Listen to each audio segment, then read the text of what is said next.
일본 아베 내각이 결국 한국을 수출심사 우대국 명단 화이트리스트에서 제외했습니다. 화이트리스트 제외는 한국에 대한 일본의 규제, 보복이 강화되는 의미가 분명해 보입니다. 하지만 그와는 별개로 언론과 정치권에서 얘기하는 것처럼 당장 천여 개의 품목이 개별 허가 대상이 되는 것은 아닙니다. 정확한 의미를 파악해야 그에 맞는 대응으로 피해를 최소화할 수 있습니다. 불필요하게 공포를 키우는 것 또한 경계해야 합니다. 네, 이런 취지로 국제통상 분야 전문가의 견해를 듣는 인터뷰 시간 마련했습니다. 아무래도 인터뷰 도중에 문재인 대통령의 사실상 대국민 담화화할 수 있는 국무회의 모두 발언이 생중계될 예정입니다. 대통령 입장에 대한 견해도 청해서 듣겠습니다. 네, 민주사회를 위한 변호사 모임에서 국제통상위원장을 지냈고 여당에서 통상특위 부위원장으로 활동했던 송기호 변호사 스튜디오에 나오셨습니다. 어서 오십시오. 네, 안녕하세요. 안녕하세요. 자, 먼저 화이트리스트 많이 듣긴 했습니다만 의미를 다시 한번 정리하고 가죠. 예, 먼저 이번 화이트리스트 제외가 국제법을 위반한 폭거라는 점, 그리고 특히 위안부 또 그리고 강제동원 그런 식민지배의 불법성 그런 인권 문제를 이게 경제 문제하고 연계시킨 또 반인도적 행위다 이런 점 먼저 말씀드리고 싶습니다. 네.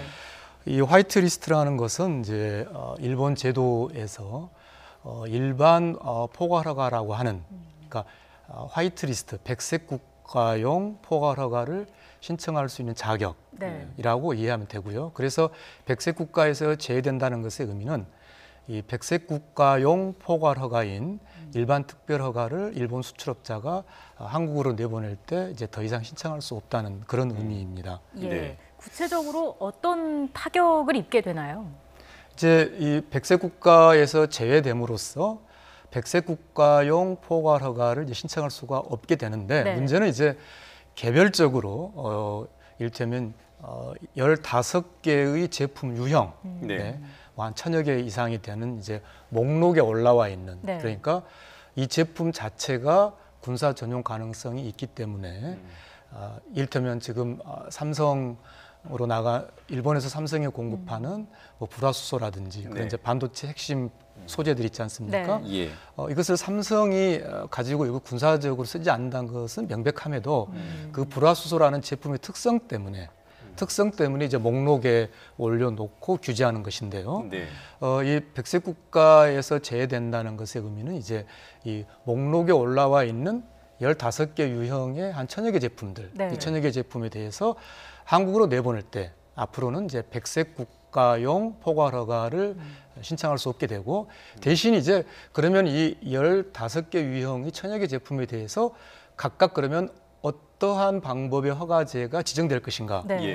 지금 우리 삼성 반도체 핵심 세계 부품은 우리가 백색 국가에서 제외되기 전에 이미 7월 4일 날 그때는 우리가 백색 국가였잖아요. 그러니까 백색 국가인 상태에서도 이 세 개에 대해서는 개별 허가로 지정했지 않습니까?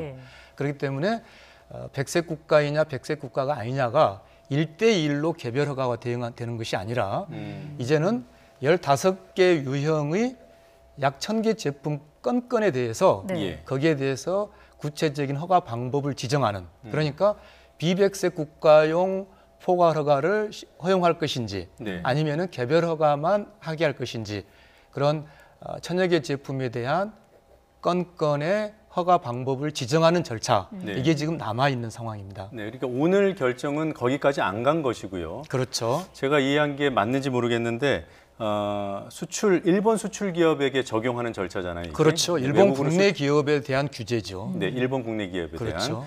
대한. 백색 국가냐, 백색 국가가 아니냐와 무관하게 뭐 백색 국가든 비백색 국가든 개별 품목별로 허가를 받아야 되는 경우도 있고 포괄적으로 허가를 해주는 경우도 있고. 그렇죠. 그 두 경우 다 있는 거죠. 다 있는 거죠. 그러면 뭐 비백색 국가로 지정했다 하더라도 포괄 허가를 받는 품목이 있을 수 있고 개별 허가를 받아야 하는 품목이 있을 수 있는데 그 결정은 아직 안 나온 거예요. 그렇죠. 맞습니다. 지금 홍콩, 싱가포르, 대만 오랫동안 비백색 국가였거든요. 아시아에서는 뭐 한국밖에 없었다고 하니까. 그렇죠.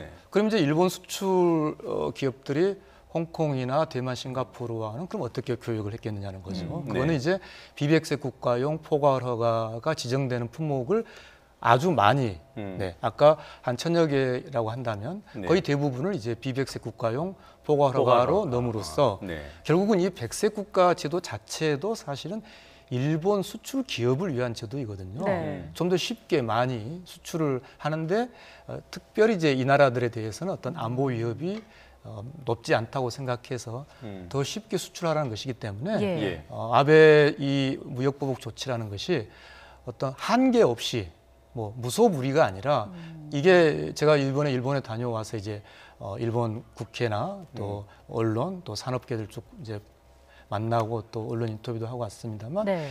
일본 산업계에 이것이 이 조치가 구체적으로 피해가 발생하는 것은 아마 일본 산업계도 장기간 묵과하지는 않을 것으로 그렇게 보고 있습니다. 네, 아직 당장 피해가 발생하지 않았기 때문에 네. 지금 이렇게 있는 것이지 이것이 일본 산업계에 어떤 피해가 발생하는 그런 어떤 심각한 상황까지는 함부로 가지 어려울 겁니다.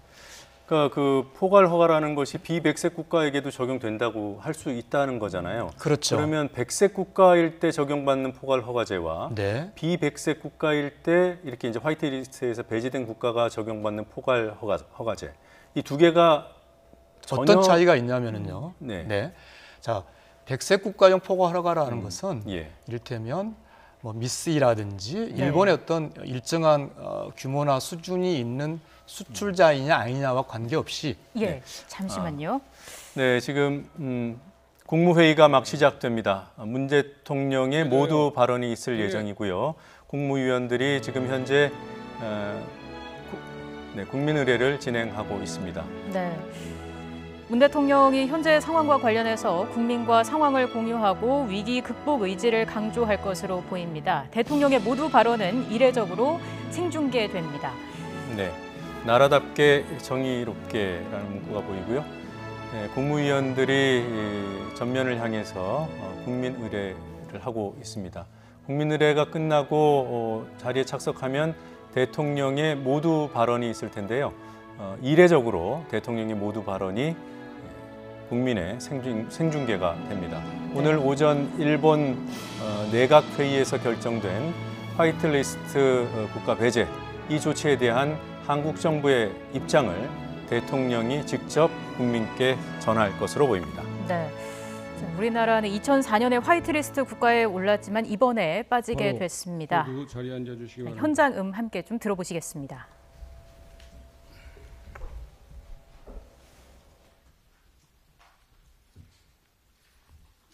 제31회 임시국무회의를 시작하겠습니다.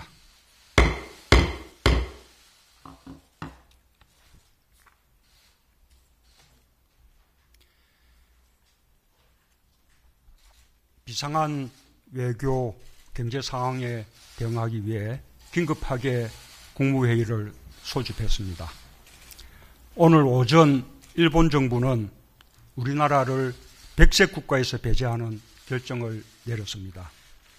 문제 해결을 위한 외교적 노력을 거부하고 사태를 더욱 악화시키는 대단히 무모한 결정으로 깊은 유감을 표합니다. 외교적 해법을 제시하고 막다른 길로 가지 말 것을 경고하며 문제 해결을 위해 머리를 맞대자는 우리 정부의 제안을 일본 정부는 끝내 받아들이지 않았습니다. 일정한 시간을 정해 현재 상황을 더 이상 악화시키지 않으면서 협상할 시간을 가질 것을 촉구하는 미국의 제안에도 응하지 않았습니다. 우리 정부와 국제사회의 외교적 해결 노력을 외면하고 상황을 악화시켜온 책임이 일본 정부에 있는 것이 명확해진 이상 앞으로 벌어질 사태의 책임도 전적으로 일본 정부에 있다는 점을 분명히 경고합니다. 무슨 이유로 변명하든 일본 정부의 이번 조치는 우리 대법원의 강제징용 판결에 대한 명백한 무역보복입니다. 또한 강제노동 금지와 상권 분립에 기초한 민주주의라는 인류 보편적 가치와 국제법의 대원칙을 위반하는 행위입니다. 일본이 G20회의에서 강조한 자유무역 질서를 스스로 부정하는 행위입니다. 개인 청구권은 소멸되지 않았다고 일본 정부 자신이 밝혀왔던 과거 입장과도 모순됩니다. 우리가 더욱 심각하게 받아들이는 것은 일본 정부의 조치가 우리 경제를 공격하고 우리 경제의 미래 성장을 가로막아 타격을 가하겠다는 분명한 의도를 가지고 있다는 사실입니다.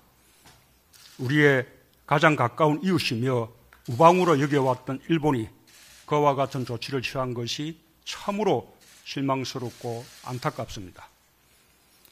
일본의 조치는 양국 간의 오랜 경제협력과 우호협력 관계를 훼손하는 것으로서 양국 관계에 대한 중대한 도전입니다. 또한 글로벌 공급망을 무너뜨려 세계 경제에 큰 피해를 끼치는 이기적인 민폐 행위로 국제사회의 지탄을 면할 수 없을 것입니다. 일본의 조치로 인해 우리 경제는 엄중한 상황에서 어려움이 더해졌습니다. 하지만 우리는 다시는 일본에게 지지 않을 것입니다. 우리는 수많은 역경을 이겨내고 오늘에 이르렀습니다. 적지 않은 어려움이 예상되지만 우리 기업들과 국민들에겐 그 어려움을 극복할 역량이 있습니다. 과거에도 그래왔듯이 우리는 역경을 오히려 도약하는 기회로 만들어낼 것입니다. 정부도 소재 부품의 대체 수입처와 재고 물량 확보, 원천 기술의 도입, 국산화를 위한 기술 개발과 공장 신정설, 금융 지원 등 기업의 피해를 최소화하기 위해 할 수 있는 지원을 다하겠습니다.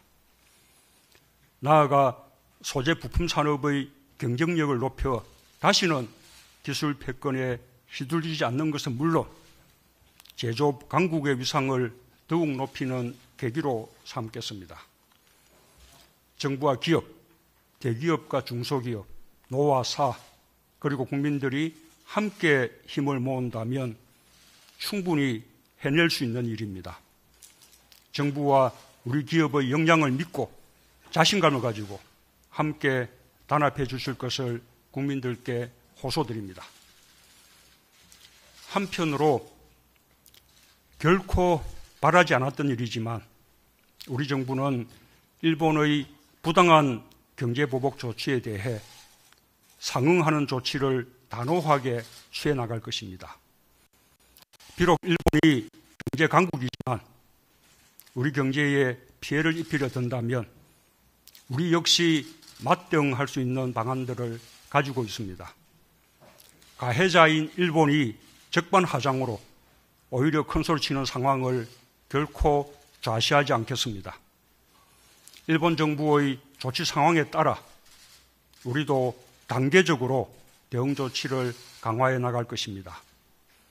이미 경고한 바와 같이 우리 경제를 의도적으로 타격한다면 일본도 큰 피해를 감수해야 할 것입니다. 우리 정부는 지금도 대응과 맞대응의 악순환을 원치 않습니다. 멈출 수 있는 길은 오직 하나, 일본 정부가 일방적이고 부당한 조치를 하루속히 철회하고 대화의 길로 나오는 것입니다. 한국과 일본 양국 간에는 불행한 과거사로 인한 깊은 상처가 있습니다. 하지만 양국은 오랫동안 그 상처를 꿰매고 약을 바르고 붕대를 감으며 상처를 치유하려 노력해 왔습니다. 그런데 이제 와서 가해자인 일본이 오히려 상처를 해짓는다면 국제사회의 양식이 결코 용인하지 않을 것이라는 점을 일본은 직시하기 바랍니다. 국민 여러분께도 특별히 말씀드립니다. 우리는 올해 특별히 3.1 독립운동과 임시정부 수립 100주년을 기념하며 새로운 미래의 100년을 다짐했습니다. 힘으로 상대를 제압하던 질서는 과거의 유물일 뿐입니다. 오늘의 대한민국은 과거의 대한민국이 아닙니다. 국민의 민주 역량은 세계 최고 수준이며 경제도 비할 바 없이 성장하였습니다. 어떠한 어려움도 충분히 극복할 저력을 가지고 있습니다.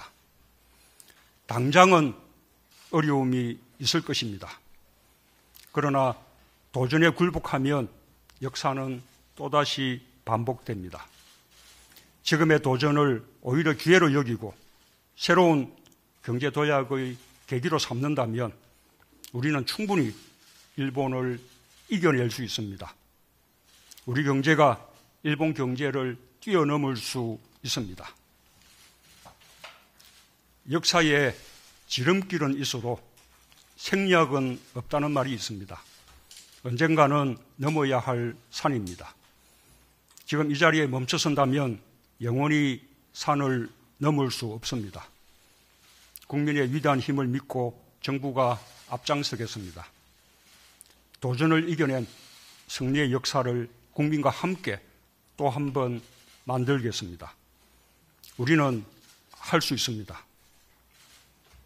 정부 각 부처도 기업의 어려움과 함께 한다는 비상한 각오로 임해주기 바랍니다.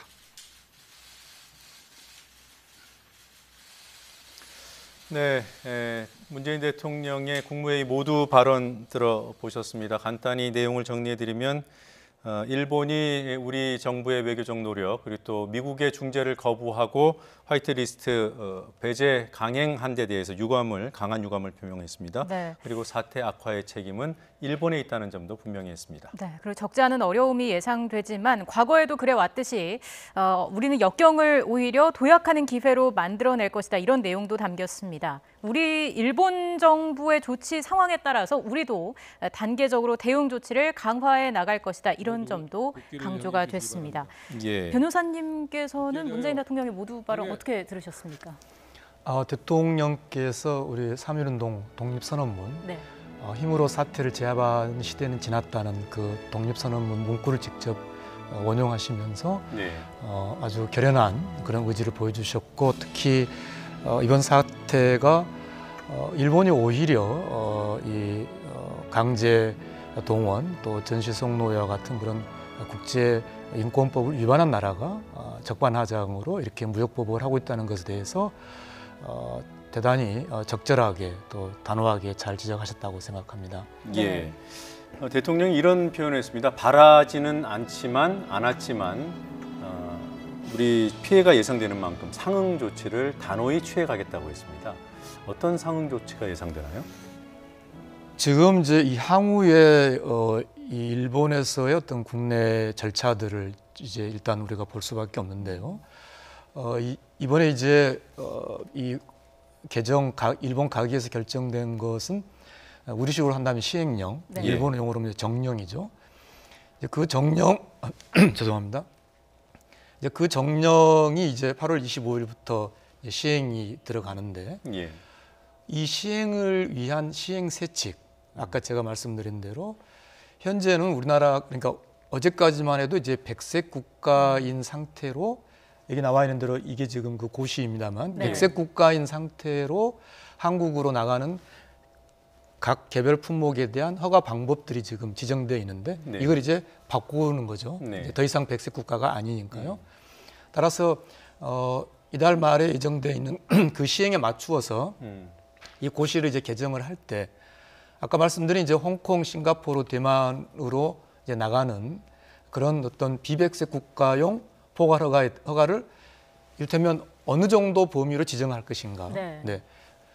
그게 이제 우선 이번 사태의 어떤 폭과 크기를 결정하는 중요한 사태이고요. 그리고 이제 또 하나 현대 반도체 세계 그 소재에 대해서 예. 이걸 처리할 것인지 아니면은 수출 허가를 언제 할 것인지 이런 어떤 중요한 사태 전개가 지금 아직 남아 있는 상태이거든요. 네. 그런 것을 제대로 이렇게 보시면서 거기에 상응하는 조치를 하시겠다 그렇게 이해가 됩니다.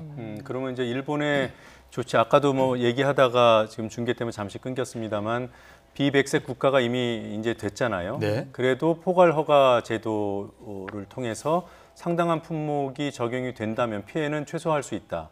그리고 개별 허가 품목이 얼마나 새로 지정이 되느냐에 따라서 피해 규모가 나올 것이다. 이제 이런 관점에서 우리 정부의 대응 기조도 바뀌게 되는 거죠. 그래서 특히 이제 반도체 세계 소재에 대해서 정말로 그것으로 인한 아주 실질적인 피해가 발생하냐, 네. 그것도 굉장히 중요한 사태 관건이라고 보는데 일본에서는 지금 이를테면 그 불화수소만 놓고 보면은 예. 우리가 불화수소가 절실하게 필요한 만큼 일본도 그 불화수소를 그렇게 많이 사줄 수 있는 곳은 우리밖에 없거든요. 네. 그렇기 때문에 일본 안에서도 이것이 실질적인 피해가 발생하기 전에 이를테면 한 뭐 40일 정도 지금 이제 한 30일 정도 지났지 않습니까? 네. 대략. 그러면 뭐 이제 조만간 허가가 나오지 않겠느냐. 뭐 이런 어떤 향후 사태 전개를 면밀하게 살피시고 대응하시겠다는 걸로 이해가 되고요. 아까 그 백색 국가용 포괄 허가와 비백색 국가용 포괄 허가가 일본 수출자에게 어떻게 다른지 간단하게 좀 말씀을 드리면은요. 네. 예.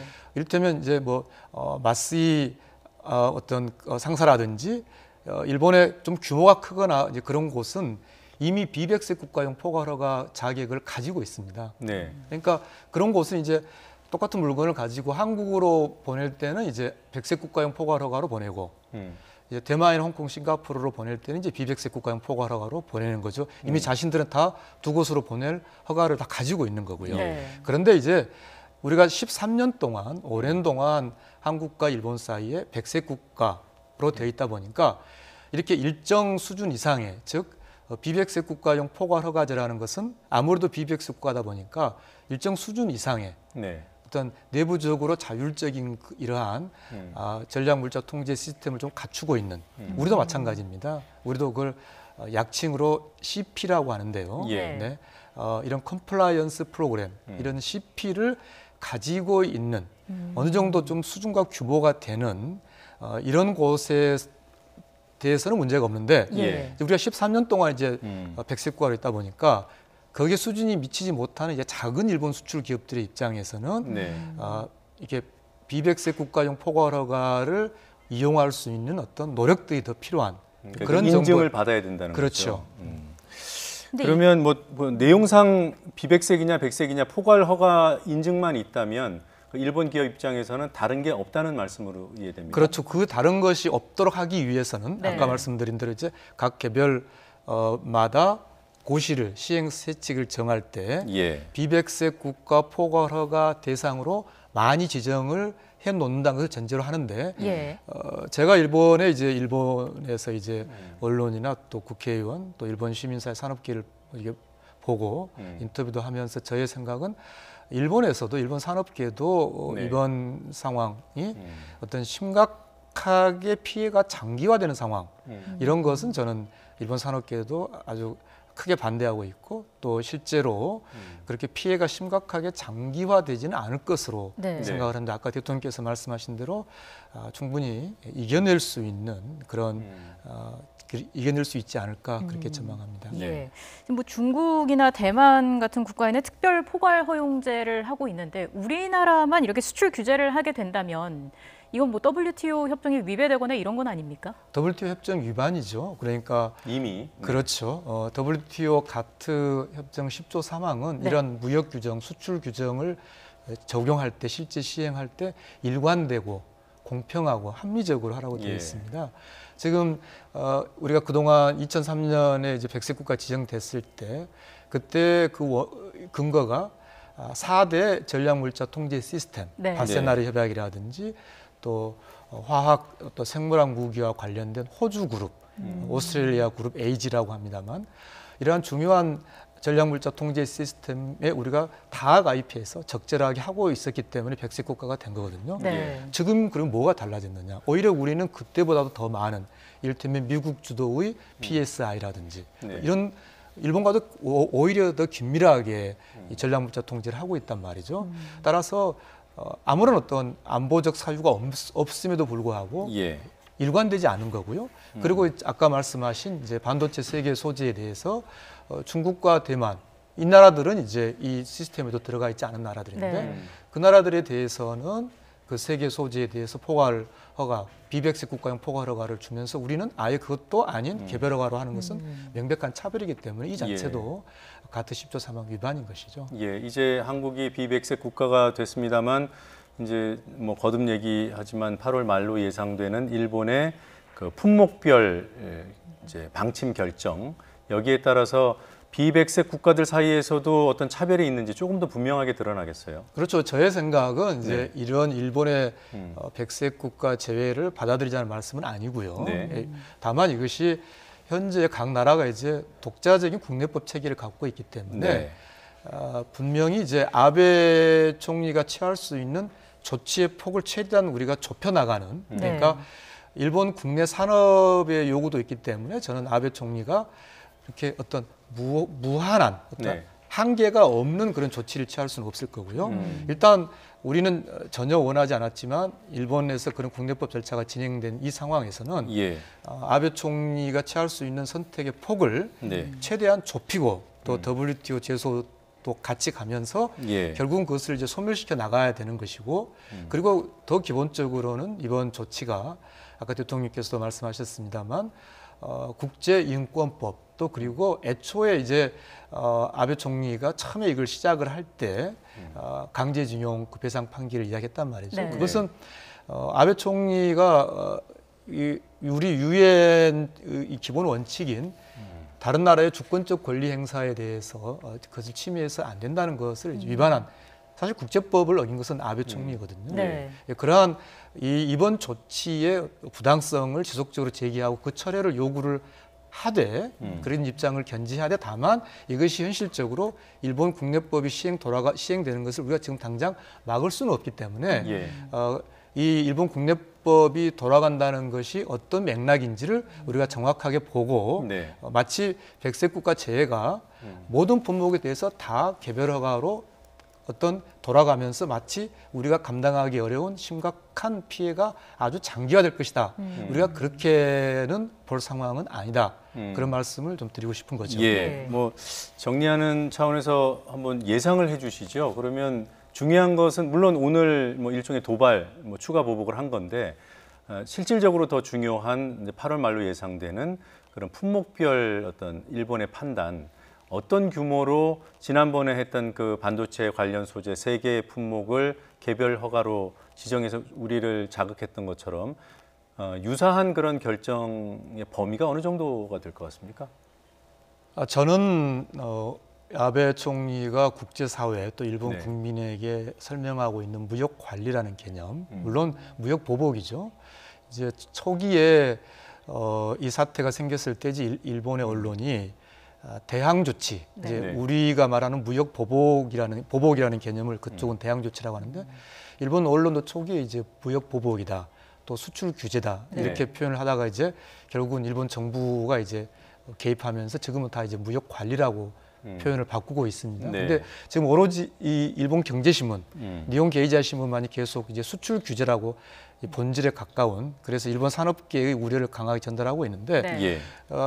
결국은 아베 총리도 이게 한계를 가지고 있다. 다시 말해서 백색 국가 제외를 했지만 실무에서는 관리되는 형태, 무역 관리의 틀을 벗어나지 못할 것으로 봅니다. 무슨 말씀이냐면 비록 반도체 세계에 대해서는 그 자체도 WTO 위반입니다만 예. 세계로 빼놨지만 저는 그러한 어떤 근거 없는 개별 허가로 분류하는 것들은 저는 최소화에 그칠 것이라고 전망을 합니다. 그래서 적어도 백색 국가에 제외했지만 예. 아베 총리가 국제사회나 일본 국민에게 이야기하고 있는 무역 관리라는 그런 형식의 틀을 벗어나지는 못할 것이다. 즉 상당히 광범위하게 한국에 대해서도 비백색 국가용 포괄 허가로 지정을 할 것이고 물론 이를테면 국제 분업 질서에 해가 되지는 않으면서 한국에게는 특히 좀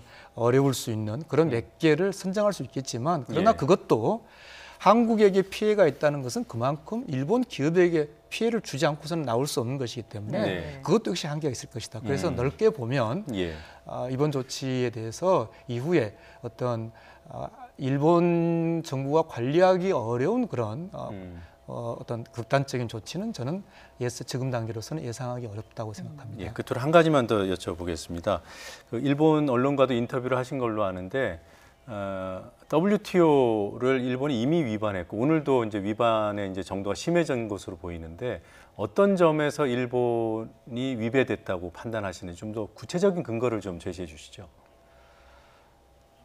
지금 그러니까 그건 일본이 WTO에서 했던 말을 그대로 제가 네. 다시 일본 정부의 말을 그대로 들려드리고 싶은데요. 네. 지금 이 조치의 모순이 안보 조치라는 모순이잖아요. 네. 네. 안보라는 틀을 빌어서 이 조치를 하는데 막상 왜 이 조치가 안보적으로 필요한지는 설명을 못 한단 말이죠. 네. 제가 도쿄신문 인터뷰를 할 때 그 기자도 일본 국민들도 대단히 의문이다. 왜 이러는 거지? 아베 총리가. 네. 그러니까 이제 마치 겉으로는 이제 마치 한국을 막 때리는 것이 그런 모양이니까 네. 그냥 일본 국민들 정서 어떤 깊게 들어가 보지 않은 그런 이렇게 감정적인 점에서는 뭐 일본 국민들이 뭐 동조하는 듯이 보이지만 예. 일본 전문가들이라든지 또 일본 시민들은 왜 저러는 거지라는 생각을 하고 있거든요. 그러니까 이게 실제로 어떤 상황이 발생한다. 기업들이 지금 일본 수출 기업들을 규제하는 거지 않습니까? 예. 근데 이 규제 때문에 수출에 장애가 생긴다. 네. 근데 그것을 합리화할 수 만한 어떤 안보적인 사유는 없단 말이죠. 네. 그런 근본적인 안보 모순이 있는데 바로 일본 정부가 올해 판결이 난 WTO 분쟁에서 제출한 공식 문서에 네. 이 조치가 왜 그 나라의 필수적 안보에 필요한지를 설명하지 않으면 안 된다. 이게 일본 정부의 말이거든요. 그게 이제 러시아와 우크라이나 그렇죠. 분쟁 때 했던 그렇죠. 일본 입장인가요? 심지어 러시아와 우크라이나와 같이 어떤 대단히 준전시 상황, 대단한 어떤 정말로 어떤 안보적인 상황이 발생했잖아요. 네. 근데 하물며 우리와는 군사 정보 보호 협정도 하고 있는 그런 나라 사이인데 러시아 우크라이나의 그 사건에서조차도 그렇게 했던 일본이 네. 즉 그렇게 설명하지 못하면 WTO 위반이라고 했던 일본이 이 상황을 위반이 아니라고 할 수는 없겠죠. 네, 알겠습니다. 여기까지 듣겠습니다. 고맙습니다. 고맙습니다. 네, 감사합니다.